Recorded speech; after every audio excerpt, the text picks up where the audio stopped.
Spurge here, and in this video we're going to break down some of the new features with the Garmin Zumo XT2 GPS unit. So this is the newest version of the Zumo XT. This is going to address some of the functionality issues with the previous version. The previous version is sticking around the $500 price point. The new XT2 is coming in around the $600 price point. So first and foremost, if you're looking at this, you're looking for a GPS unit that's going to be great for both on-road and off-road use. So really for a touring rider, for an adventure rider, this is going to be one to consider. The screen is now a little bit bigger, and it's also a little bit easier to use. From an anti-glare perspective, it gets a bit brighter, and even if you're in the throes of sunlight, you should be able to see this a little bit better than the previous XT. Now, what I will say is the Garmin that I am most familiar with using is the Montana 700i, which belongs to my buddy Jeff. And really, if you're looking at this and you're thinking, I want a GPS where I'm spending the majority of my time off-road, I think the 700 Montana is probably still going to be the one that a lot of those hardcore off-road enthusiasts are going to gravitate towards. And the I in the Montana 700i means that InReach is built into that unit. This one is going to be InReach compatible, but you need to have the separate InReach unit not included with this. So just keep that in mind if you're looking at the Zumo XT2. So some of the new features over the XT, and we'll talk about the main ones here. And then if there's any details that you feel like we missed, the description on the product page is very in-depth, and there's a lot of great comments and feedback already coming in from Garmin users, as well as people new to GPS. I think the one big comment is, even with as simple as this layout is, it's a bit deceiving if you've never used GPS before. It can be a bit more complex than what the world is used to now, which is, going to the phone that's in your pocket, opening up Google Maps and typing in an address. There is a bit more to it in some ways to really get the functionality out of these that you would want.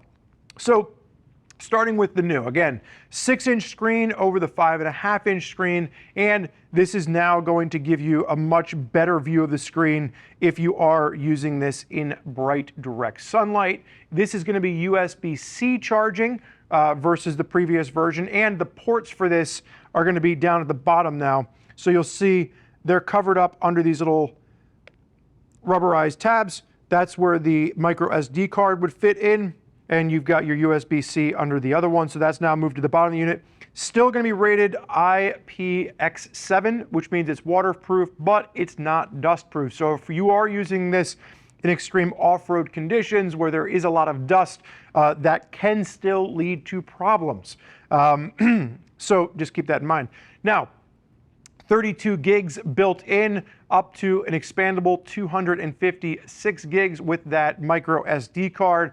The other thing that's new with this is the GLONASS, which is the new global positioning map and navigation that's used with this. So you basically are getting 10 little breadcrumbs dropped per second. So it's a much more accurate just tracking device if you are using the device to go out and track with your ride, which you can see is going to be right here. So you have a route planner, you've got a tracking recorder, so you can go in, you can hit start, and if you just want to go out and explore an area, which I oftentimes do a lot in the Pine Barrens, you can hit start, and then when you come back, you can build that into a GPX track that you can then share with other riding buddies. Now, this is going to have integration for Garmin's new Tread app, which simplifies some of the problems that people were noting with the XT, which that it didn't work great with iPhones. If you were trying to transfer GPX from Mac devices over to the unit, it became a little bit tricky. Still a lot of people that are reporting issues with the complexity of all the different Garmin apps that are available. So I don't think the Garmin has necessarily solved all the problems yet. You need to really make sure that you read the details to make sure you map up or you match up the device you're using from a tracking perspective and building your GPX tracks to make sure you're transferring this over correctly. But this one will now have the integration to work with Garmin's Tread app. So some of the extra things to note here is this is really going to be great if you're somebody that just wants to go out and look for adventure routes or look for curvy roads. All of that integration will be built in. You can use the route planner, and you can use, like I said, the apps on other systems to then build out your tracks and carry it over here.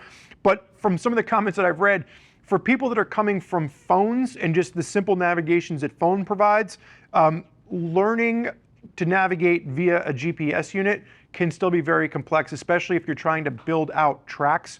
So it is just something to note. A lot of the functionality that Garmin's putting into the XT2 is trying to simplify some of this, but a lot of the comments that I'm seeing, especially from riders that have used previous Garmin's, are still having some issues with the complexity of what they're finding with the XT2. And like I said, you know, even for someone like my buddy Jeff, who is out there using Garmin's quite regularly, in the off-road sphere, there's probably going to be some better options as well. So this is really going to be aimed at people that are looking for a little bit more of an on-road, slightly off-road adventure style app. Everything you're going to see is included in the box. Now, one of the notes here is that it says it does come with a new mount. I have the main old style Garmin mount that looks just like this on my KTM 890, and I did not need to put a new mount on it. So it works with the existing mount that I had on my 890. If you don't already have a mount, however, this is going to wire up to the battery of the bike. You do have a whole RAM system that's included in the box.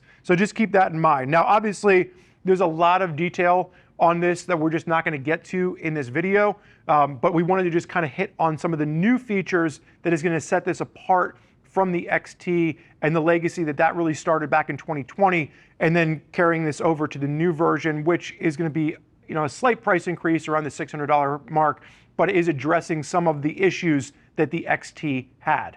Now, if you have more that you want to glean as far as the details on this and how it relates to systems that you're using already to build out GPX files, you can always click the info button on your desktop or mobile device, which will allow you to read other rider reviews as well as all of the information on this new unit. And if you're still not sure as to which GPS unit is right for you and the riding style you intend to do, you can always give one of our customer service reps a call and they can walk you through all the information on the new Zumo XT2 to make sure you find the right GPS unit to work with the riding style and the trips that you want to take. I want to thank you for joining us for this brief overview of the Garmin Zumo XT2. I'm Spurge. Enjoy the ride.